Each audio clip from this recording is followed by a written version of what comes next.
Hello, I'm John Hind, Director of Compass Resolution. Today I have the pleasure and the privilege of talking to Huw Oddy. Huw is a highly experienced independent mortgage broker working for Bumblebee Mortgages, providing mortgage assessments and reports. Now, a person's borrowing capacity can be a very important resource for a couple to consider when they separate and need to explore their future housing options. So when it comes to the specialist area of mortgages and borrowing capacity, Huw is definitely someone worth listening to. Hi, Huw. Good to have you with me today. Yeah, hi, John. Yeah, great to be here and look forward to recording some useful information for our clients. Thanks very much for your time. It's good to have you with me. So Huw and I will be spending about 30 minutes talking today about his mortgage service and the support he provides his clients who are using mediation to explore their housing options and reach their own financial agreements. Our hope is that by the end of this conversation, you'll have a clearer understanding of his service, why it's so important, and how to work with Huw as you go through the mediation process, significantly, we hope, improving your chances of reaching a successful financial outcome together in the most cost-effective way. So Huw, let's start. Can I start with this question? What is a mortgage report? What's included in a typical kind of mortgage report? Okay, John. Well, quite simply, the mortgage report is basically a means for us mortgage brokers to gather the required information and then go away and do some research with our lender panel and come back to the client with what is affordable for them in order to help move them into the future. Okay. So it is about affordability. So obviously when I'm dealing with a couple and they've got a finite amount of resources, Yes. on the balance sheet, and they are one of their kind of often, probably 90% their primary need is for housing. Yes. So more often than not, they've got one, maybe two houses, but they need to kind of sell those or restructure that in some way to house themselves. And I send them one or both of them to you. I'll come to it in a moment whether you can work with both or one, but for the moment, I send them to you. And your job, I guess, is to look at the market, look at their circumstances, look at their budget, look at their incomes and so on, and look at the market and see what is available on the market. You're independent, aren't you? So you're an independent. Yes. You can independently search the market. Absolutely. And so when you produce that report, let's begin with the end in mind. We'll come back and delve into, if you don't mind, into what you need from them in a minute. But when they get the report and I get the report and we all get the report, what will it have in? I mean, what will it look like? What information? What are the main bits or key component parts of the information? Well, basically, it'll be a complete fact find basically on that individual. And if it's a couple splitting, we would talk to them individually as well in that situation. So we'd have everything on there from, basic stuff, your name, address history, contact details, income details, current income details, and obviously future income details. Because obviously if there is a split, there could be maintenance payments, spousal maintenance, child maintenance, universal credit could be in there as well as income from employment or other investments, rental income, etc., etc. We also on the other side of that, then we've got the expenditure going forward as well. What that individual is going to be paying out, council tax, bills. Quite often we see with couples, one of them has been responsible for all the bills in the relationship. Now going forward, if you're the person who hasn't been responsible, you've got to get a pretty good handle on those items fairly quickly going forward there. So we'll have all of that. It'll have your employment details in, employment history, current income. It will also have any other assets that you may be owning as well, and any income that's derived from there. So it's really a snapshot of your full financial picture at that moment in time. Yeah, and that's important, isn't it? So if I've understood you correctly, you kind of go into some detail with them in kind of two main aspects. On one side of the coin, you need to know their income from all sources. Yes. And I'm guessing, I mean, I'm sure, I mean, you tell me actually, are there some kind of sources of incomes that mortgage companies tend not to have regard to, take into account, or Well, do they look at the whole thing? traditionally, if there was universal credit involved, your main high street lenders would exclude those payments. But Right. things are changing. Lenders are recognizing that society is changing, and child maintenance payments, universal credit payments are fairly standard across, the population in the UK now. So I think the main high street lenders are coming into the real world and actually starting to look at taking, if not all of that amount, but a percentage of that amount into the affordability calculation. Now, beyond the high street, we then have the specialist lenders who will take all of that into account. They may not charge as low a rate as the high street, but the rate could be reasonably enough that allows the client to purchase the property or buy out the partner in those situations. So it may be a short-term fix, Yeah, so there's a lot out there. So they may not be so generous with the interest rates, but they may be more generous with what they take into account, which may extend the amount the person can borrow, which may be crucial in terms of maybe the need to buy out the other spouse or the other partner's interest and so on. Yeah. Come to some situations in a minute. Actually, I'd be quite interested. Yeah. Okay, so the message I'm getting is that most high street lenders will take into account a wider range of incomes. They're coming online. The specialist lenders generally tend to, but they tend a little bit more, but they're a bit more flexible. And I guess the point is, from your point of view, being independent, you can do all that research. Absolutely. The couple. Yeah. And then on the other side of the coin, you're telling me and the viewers that actually their expenditures are going to be important. In other words, it's all well and good, I don't know, earning 100,000 quid a year or something, but there's only 2,000 left at the end of the year, or each one earning 10,000 with with £200. That can be quite important. So you'll look at their net monthly. I'm guessing. Yes, absolutely, and lenders will look at that as well. They're looking at credit reports that are online, obviously. And they're looking at, your outstanding debts on credit cards, personal loans, car loans, of course, and what the outgoings are that are fixed, if you like, and your total liabilities as well. And then that obviously goes into the affordability calculation. Because in an ideal world, if you were earning, say, 100,000, all that would be available for a mortgage payment, and unfortunately, it's not. So they look at the liabilities. They also look at the same time at what your credit history has been like, which again is very, very important. And again, in the market there's a big discrepancy as to what the high street will accept and what specialist lenders will accept. The high street, basically, if you've had any sort of arrears on any sort of finance agreement or credit card agreement in the last 4 or 5 years, it's an automatic decline. Can you help with that? Can you help clients with their credit? Absolutely. I mean, we've got the specialist lenders then who are more flexible will discount certain categories of arrears. Say if you've missed your mobile phone bill 1 month in 6 months or 1 month in the last 12, they'll ignore it. Or if the arrears amount are caught up and up to date and they can see that on the credit report, they'll ignore it. So it's all about having, for me, it's all about having the full picture and the full story from the client. Why did you miss that payment 8 months ago? And is it up to date now? And then that gives me the ammunition and the evidence, if you like, to talk to the specialist lender involved. And one thing we have noticed in the market is you can pick the phone up to the specialist lenders. Everything with the high street is on chat or email or via a portal. There's no telephone numbers. So, and is it only you that would have access to specialist lenders? Can these? Yes. Yeah. Okay.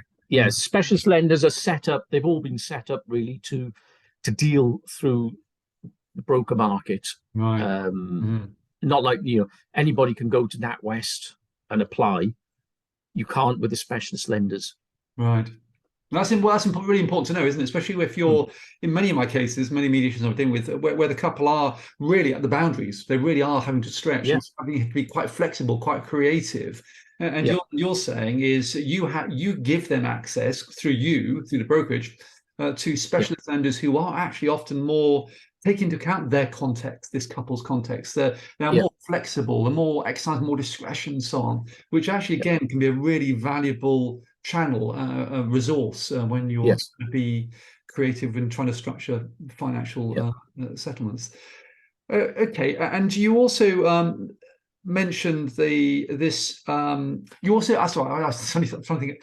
I lost my thread a little bit. You also mentioned just now, about 5 minutes ago, that you look at their assets, because I guess their borrowing capacity will depend on some extent on how much capital they got available as a deposit. The higher the deposit, the smaller rate, and so on. So, can you talk to me a little bit about that, really, about Yes, the need for certainly. I deposit? mean, and it's access to the capital as well, because somebody may have investments or money tied away for 5 years that they can't access for the deposit. Somebody may have cash in the bank or a property they're in the process of selling. Um, we had recently where one person was buying their partner out of the property, so it was a gifted deposit, if you like. So it's a paper transaction. So there's flexibility around deposits to a point, but we like to get the full asset structure, because obviously if we're asking a lender to make a decision on someone who in a marriage split is still pushing it to get to where they need to get to, it's a different decision to looking at someone who's got, say, maybe 5 or 6 properties in the background, a big pension pot, other investments as well. So we like to get the full picture of what the clients are have got at that point in time. That will bring me on to. I'll make a note before I forget. When to bring you into the process, when to bring you into the mediation process, into the kind of problem solving. But I'll come into that in a minute, because that's quite a key part. Before the first session, after, and so on. But don't let me forget. But in the meantime, can we perhaps talk about some situations, or some challenging situations, where we already mentioned divorcing couples, separating couples, where you have been, your service, your support with this mortgage capacity and so on, has been really crucial, has been really important. Can you give us any examples, we can talk about? Yeah, I mean, we've recently, I'll give you the case now. We're recently with a couple of us that are splitting. There's two children involved under the age of 10, and the agreement between the couple is that he's going to be moving out and she's going to be staying in the property, and she's buying the property, or his share of the property. And to enable that, we've had to take into consideration the settlement between them in terms of maintenance payments. We've also spoken with a specialist lender, because now that they're splitting, she's now eligible for some universal credit, child tax credit, working tax credit payments as well. And some of the specialist lenders will just have, as long as you've got notification from DWP that that's going to take place, and that the husband has moved out of or the ex-husband has moved out of the property, then they will assess that whole situation at that point in time. They're not looking for actual receipt of money from DWP, as long as you've got the letter of notification and that they can prove the ex-husband has moved out. So, that was all about knowing the full financial picture. There was a couple of things, quirks in that particular case, around credit history and a credit card debt that had been run up unbeknown to the wife. And we had to explain that one away as well, because it does happen. You do see a lot of that happen, and then all of a sudden there's defaults appearing in the other partner's name, and they don't know anything about it until that happens, sort of thing. So yeah, that's one thing that's currently, we're in the process of moving that through to completion. So that's fresh in the mind, that one is. Excellent, because actually that's really interesting. That kind of scenario, and I've got a few like that I'm going through at the moment. In fact, one very, very similar. And so let's talk about at what point you might come into the mediation journey. And so I've okay. This is how I would describe to my clients it would work. I see them both individually for their Yeah. free mediation assessments, and I get a sense of a lot of things. You know, Yeah. their psychological and mental states, their Mm. practical subject matter, what they're going to be talking about, some of the practical challenges, and so on. I'm really getting a sense that I really get a sense from probably what they're telling me that there may be a challenge in terms of stretching the resources for two houses. Yeah. Already Yes. getting a sense from the figures they give me in terms of outcome. I then give them financial forms, they complete them, and I put it all onto a spreadsheet. So all their financial resources, their liabilities, their Okay. payments. Yeah. And then I have my first joint session with them. In that first joint session, very, very, very typically, 90% of cases or mediations, at the end of that very first 2-hour session, we will have two main documents. One is Yeah. a financial spreadsheet setting out all the resources, liabilities, and pensions. And the other, importantly, is a summary of the options they're looking at, their priorities, house, income, so on, and the kind of people and the experts that I then bring in, they will need to support them to come back to mediation, to delve down into those reality tests options. Yeah. So at that stage, I'm guessing what would be really useful for you, and you can tell me actually, this is what I'm inviting you to talk about, is I will then say to the couple, look, I have in mind, it looks like to me what will be really important, one of the really important aspects in your circumstances, guys, Bill and Sheila, let's say, will be really exploring in depth your borrowing capacities, because it looks to me that it's going to be a bit of a stretch. So I'm recommending Huw Oddy to you. And I'm guessing, Huw, for you, what would be really useful is to have the spreadsheet and the summary to give you kind of that picture you're talking about. Yeah? Yeah, absolutely. Okay. Yeah. I mean, it's important. I think in the world we're in, the earlier I'm involved with that situation, the better, because the options are changing all the time, and certainly in the last 2 to 3 years, going in and coming out of COVID, the changes in the mortgage market are, well, it's constant. What was current last week has moved on and is not current any longer, and we need to be abreast of that for the clients. That's a really important point. Yeah. Sooner the better, really.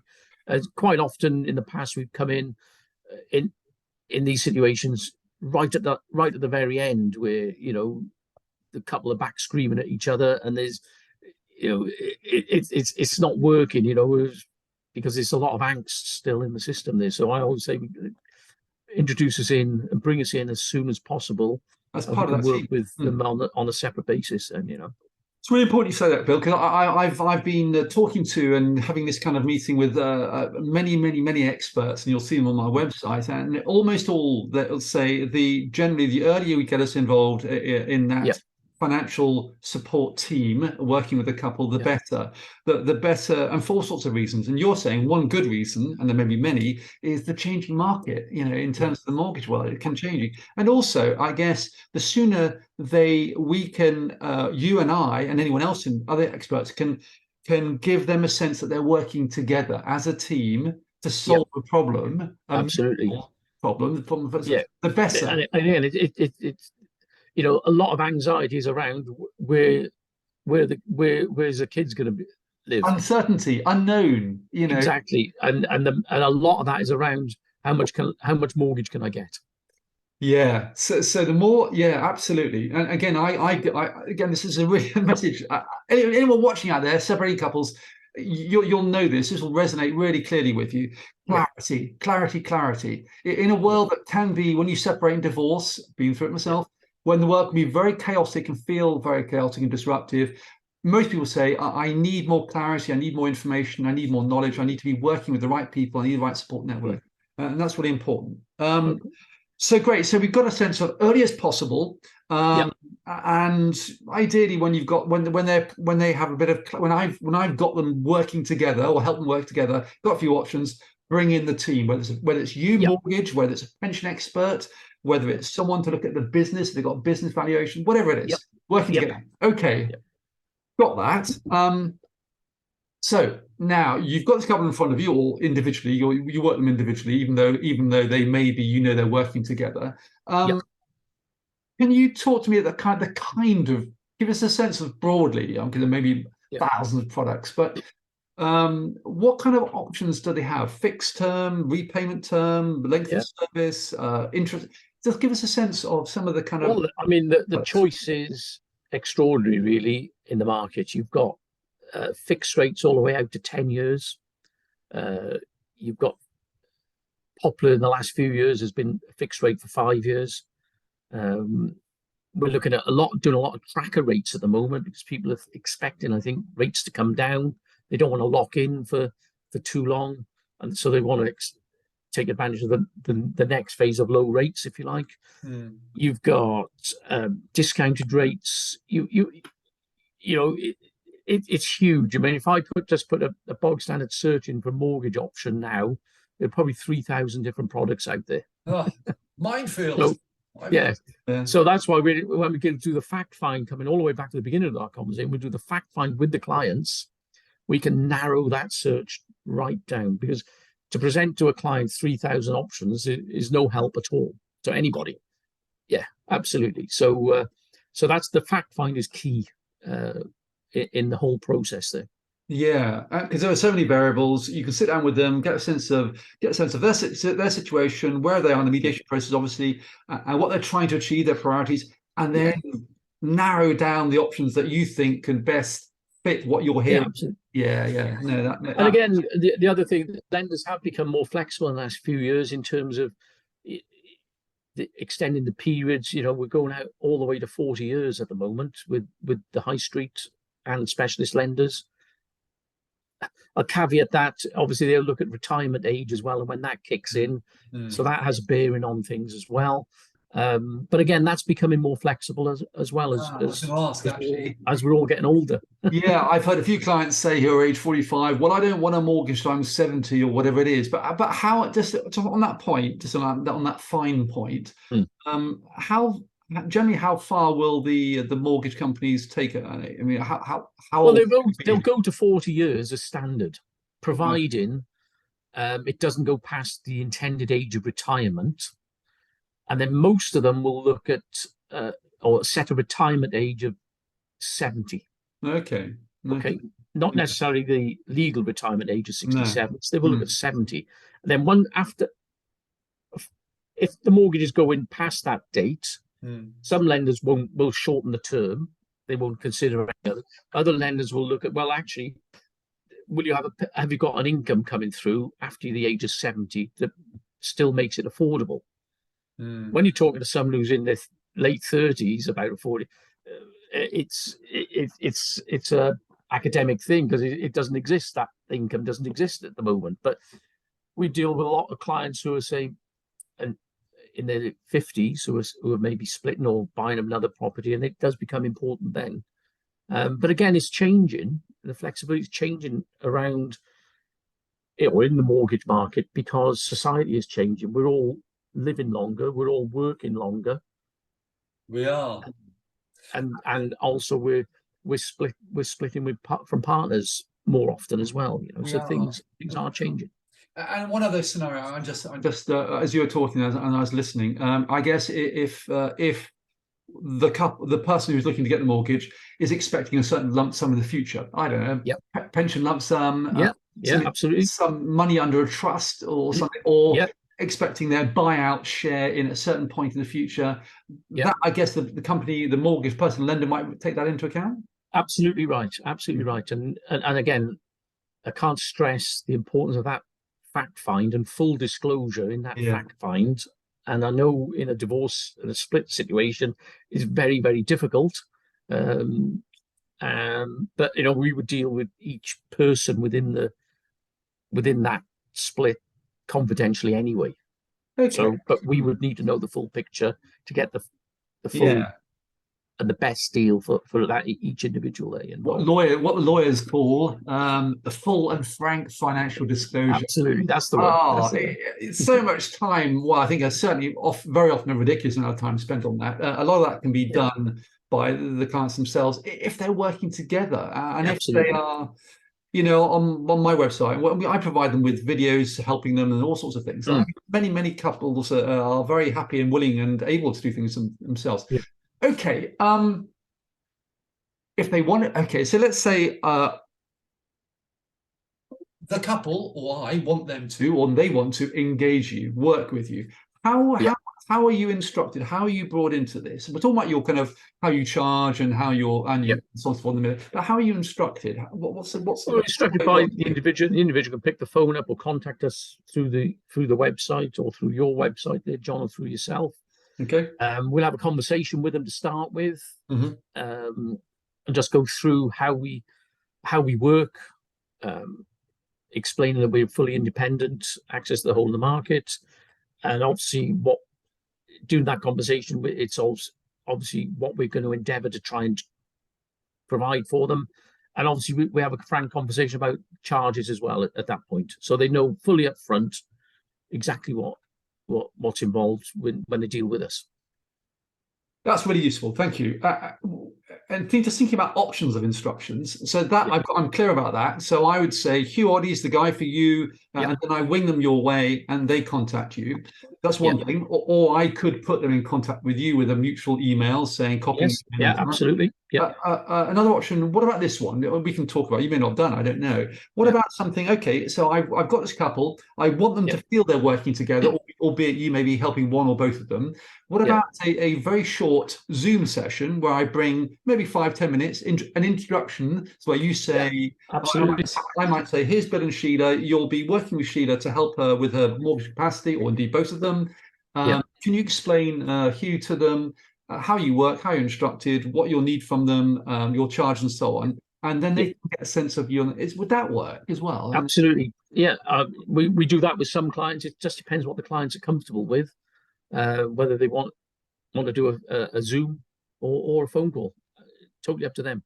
Yeah, okay. I mean, the only reason why I might do that is really just to build that sense of they're all in the same boat. You might be working with one, but actually we're trying to solve a mutual problem. And and also to give the confidence of the other person who you're not working with in you, that you're working with their wife. Yeah, absolutely. Okay, that's really useful. So it's just as I were bringing this to an end, because I think we're probably about 30 minutes, which is what we promised our viewers. Yeah. Is there People must be bored of us now. I'm sure that's not the case. I'm sure that's not the case.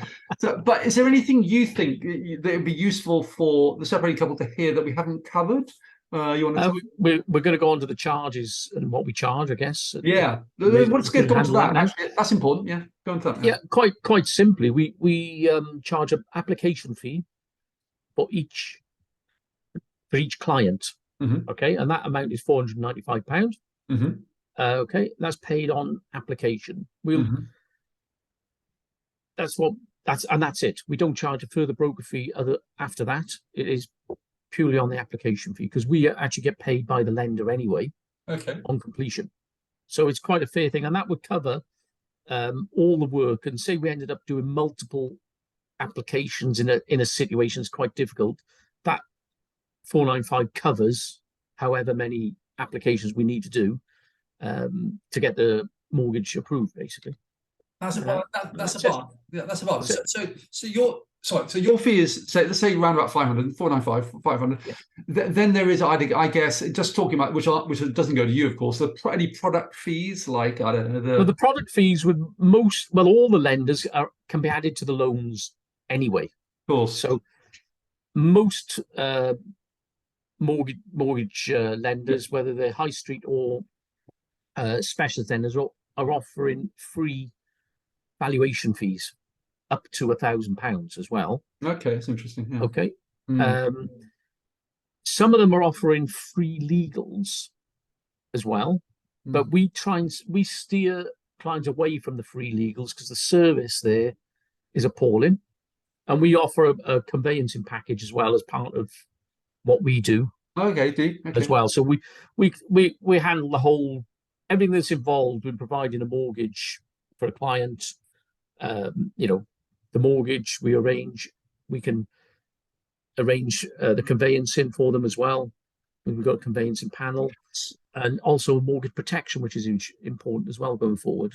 It is. It is. So just very quick scenarios. We're kind of rounding this chat off. If we've got a couple who one is wanting to stay in their property and buy out the other, and so on, and that person who's being bought out wants to buy their own property and is the one working with you. I forgot what I was going to ask. Forgot completely what I was going to ask. You were going to ask me how much would we charge basically for that, I guess. No, I wasn't actually, but let's end on that because I completely forgot. I was juggling with some other thought in my head and trying to say something else. So it was so on that particular scenario, they would have to come up with £495. Plus VAT, I'm guessing. Plus VAT. No VAT. Okay, no VAT. No VAT. Thank you for that. But the 495 stresses per applicant. If we're doing a mortgage for one person to buy the other one out, and then a mortgage for that person who's moving out to buy a place. That's 2 mortgage applications. So that's 2 application fees then. I know what I was going to ask.